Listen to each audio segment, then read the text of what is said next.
the Chicago Bulls are potentially a threat to keep the Los Angeles Lakers from signing forward/center Christian Wood. And we're going to talk about would Christian Wood be a good fit for the Chicago Bulls? Why and why not? Right after this. You are now tuned in to Chicago Bulls Central, your number one place for all Chicago Bulls news and content.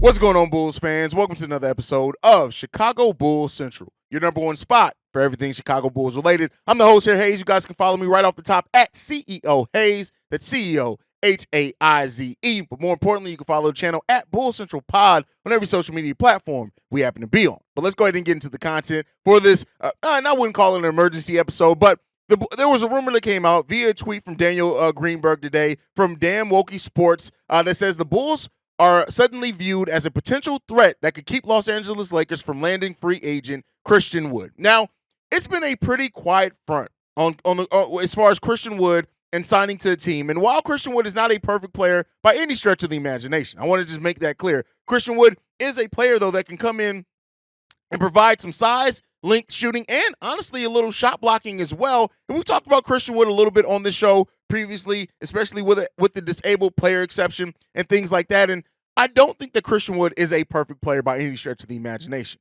But when you look at some of the things that the Bulls could need, right? Scoring off the bench, impact, stuff like that, there's enough thought process there that you can talk yourself into Christian Wood maybe being a solid pickup at that disabled player exception area for the Chicago Bulls. Last season, 16.6 points per game on 51% shooting from the field and 37% shooting from three-point range, taking 4.2 three-pointers per game. He also chipped in 7.3 rebounds per game and also right over a block per game. Now, Christian Wood for his career, he's played 289 career games. He started 139 of those, averaging 24 minutes for his career and 10.3 shots per game, averaging 14.8 points per game in that. 7.3 rebounds, 1.5 assists, right under a block per game as well, and then about a half a steal per game with chipping in only 1.5 turnovers per game.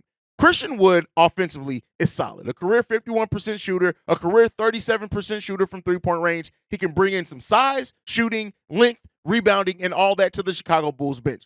Christian Wood can bring those things. Now, what Christian Wood does not bring is defense. Christian Wood couldn't defend my hat. If I took off my hat, put my hat on the ground, my hat has a chance of scoring a triple-double on Christian Wood as big as anybody else, right? It's just there. That's just his limitation. He is not at all a great to even solid defensive player. Now, he can block shots. He can provide some rim protection, but again, not elite rim protection at all. But the fact of the matter is this. The Bulls do have a disabled player exception of up to $10.1 million that they could use to try to acquire Christian Wood. And with a player who maybe needs to revamp their value around the league, he could look to come to the Bulls, provide some much-needed size, especially if like a Patrick Williams has another season where he's kind of up and down in his effort, even though Patrick Williams is always going to give effort defensively. I can see a case for Christian Wood being made. Now, do I think it makes sense for the Chicago Bulls? That's where it starts becoming a very different story in regards to Christian Wood, right? They've already added Torrey Craig. We have Andre Drummond. We have Patrick Williams. They also have the young guys that they could or could not use in Julian Phillips, Justin Lewis, Terry Taylor, right? We have some depth there. But the biggest question is, at that, for what the Bulls have, right, that disabled player exception, or even if they can use the rest of their mid-level exception to try to acquire him, there could be some calls, right? Some calls to maybe look at it. Now, I want to be clear here. This rumor that was pointed out was saying that they suddenly viewed as a potential threat, right? A potential threat. That is not saying that the Bulls are prepared to make an offer. That's not saying that Christian Wood has even heard from the Bulls or his agent has heard from the Bulls.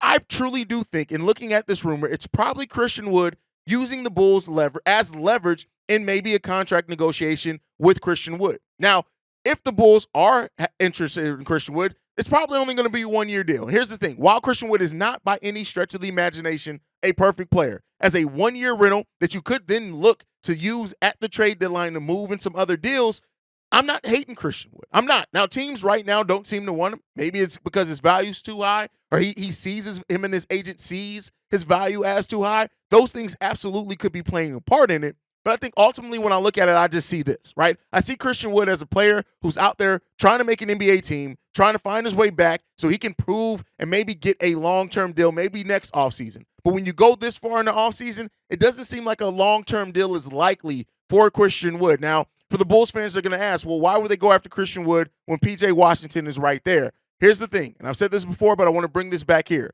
With the disabled player exception, the Bulls cannot offer P.J. Washington a contract. For restricted free agents, you have to offer at least a 2-year deal. Now, that second year can be a team or player option, but it has to be at least a 2-year deal. With the disabled player exception, the Bulls cannot offer that. Now, the Bulls could potentially offer him a multi-deal on the rest of their mid-level exception, which starts at which we have about $6.5 million left of. But anything that low, you best believe that the Charlotte Hornets are going to match that deal. So P.J. Washington really isn't a target for the Bulls. I don't think. I think that I would love for him to be, but I just don't think with what the assets that the Bulls have available, unless the Hornets are interested in a double signing trade for like an Ayo Dosunmu or something like that, it doesn't seem very likely. And honestly, with where the Bulls sit right now, if Ayo Dosunmu does sign the qualifying offer, I believe we have 2 open roster spots left.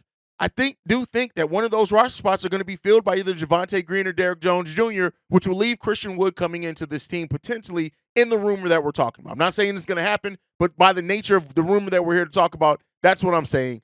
Overall, I think there's a lot of smoke here. I don't think there's a lot of fire. I don't think there's a lot of substance personally. But hey, I've been wrong before. I could be wrong again. But let me know what you guys think down below. Do you think that the Bulls could be seriously interested in Christian Wood? And one of the outside possibilities as well, could the Bulls, if they know they're losing Ayo Dosunmu or maybe know that they don't want to retain him, they could also try to work out a sign and trade in regards to Ayo Dosunmu in that area. So let me know what you guys think. Sound off on that down below if you're on the YouTube side. If you're on the podcast side, I'm going to tell you how to get your thoughts in here in a second. Make sure you're following the show at Bull Central Pod. You can send us any feedback, questions, comments, concerns.